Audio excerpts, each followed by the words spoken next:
Hi, this is Dave Mueller, retired hydrologist from the U.S. Geological Survey and founder of Genesis Hydrotech. In this presentation, I'm going to discuss why you might want to use a GPS compass instead of the ADCP's internal compass.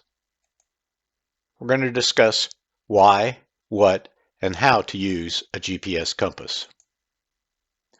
The why is because the heading of the instrument referenced to true north is critical when using GPS as the boat reference. If you don't understand why, I suggest you watch my video on using GPS with ADCPs. Why a GPS compass? A magnetic compass, internal to the ADCP, measures to magnetic north.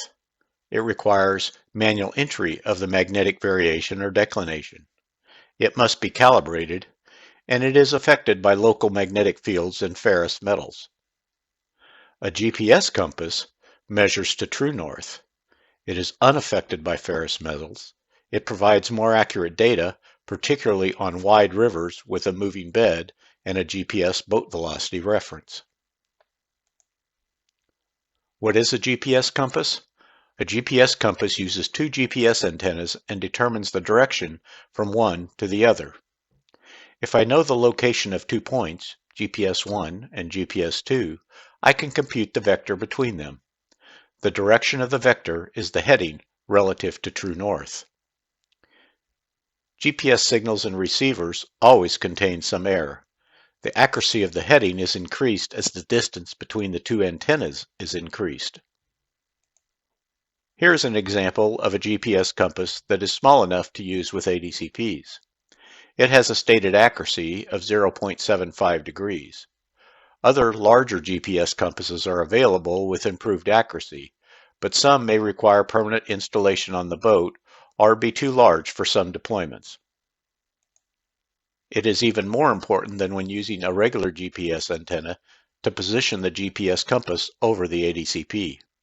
Remember, the GPS compass has two antennas. Typically one of them is used for position. So you may want to consult the GPS compass documentation and offset the GPS compass so that the position antenna is directly over the center of the ADCP. The orientation of the GPS compass with the ADCP must be determined so that the heading of the ADCP compass represents the heading of the ADCP. It is good to have a mount that allows rotation of the GPS compass, but all software provides the ability to enter a heading offset when the GPS compass is not aligned with the ADCP. When using a compass with TRDI equipment, you again have a couple of options. If you're using a Rio Grande or Stream Pro, you have to connect or link the GPS compass to a serial port on the laptop. Wind River 2 requires that the heading comes in on one port separate from the GGA and VTG data. Thus, 3 ports are required on your laptop if using an external GPS compass with the Rio Grande or Stream Pro.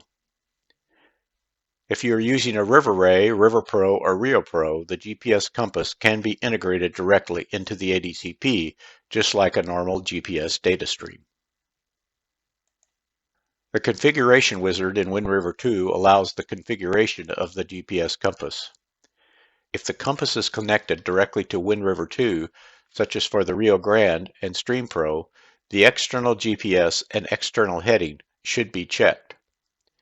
If the GPS is connected to the ADCP, such as for River Ray, River Pro, or Rio Pro, then the internal GPS and external heading are checked. In both applications, the heading offset can be entered in the wizard if known. In order to use a GPS compass with your River Surveyor M9 or S5, you must purchase a firmware unlocking code from SonTek, which will enable your M9 or RS5 to receive the heading and position data. If you direct connect to the M9 or S5, such as on a manned boat, a second serial port on the laptop is required for bringing the GPS data into River Surveyor Live. If the GPS compass is used with SonTek data radios, a special cable needs to be purchased from SonTek. To use a GPS compass with RSQ and RS5, you must order RTK or purchase a GNS license to use external GNS. The geode purchase from SonTek does not include this license. The GPS compass must be set to a baud rate of 38,400 N8 and the update rate must be set to 5 Hz. It is important to align the GPS compass with the ADCP compass. This is a procedure that can be followed in the field to validate the alignment or to determine the heading offset that should be used. Set the heading offset and magvar to 0. Set the software to use external heading. Collect a transect along a straight line for 100 meters or more. If there is a moving bed, do this test upstream and downstream. Look at the GC minus BC in the software. Set the heading offset to this value, plus or minus, and repeat the test to verify the GC minus BC is now close to 0. For Wind River 2, the GC minus BC is found in the compass calibration tabular window. For this measurement, the GC minus BC is 353.4, or about minus 7 degrees. Enter negative 7 degrees in the field configuration for the collect data next transect, or if post-processing, in the playback configuration of the transects. Entering this value reduces the GC minus BC to approximately 0.4 degrees. Repeat the measurement and verify that the GC minus BC remains close to 0.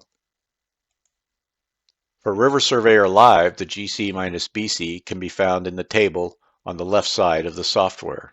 If it is not there, you can right-click on the table and select GPS, then GC minus BC from the context menu. The use of GPS heading is set using the heading source on the Smart page. The heading offset is entered in the System Settings, also on the Smart page. For RSQ, you will likely have to add the GC minus BC by right-clicking on the table and selecting GPS and GC minus BC from the context menu. The heading offset is entered in the System Configuration dialog, where the use of the GPS compass can also be selected.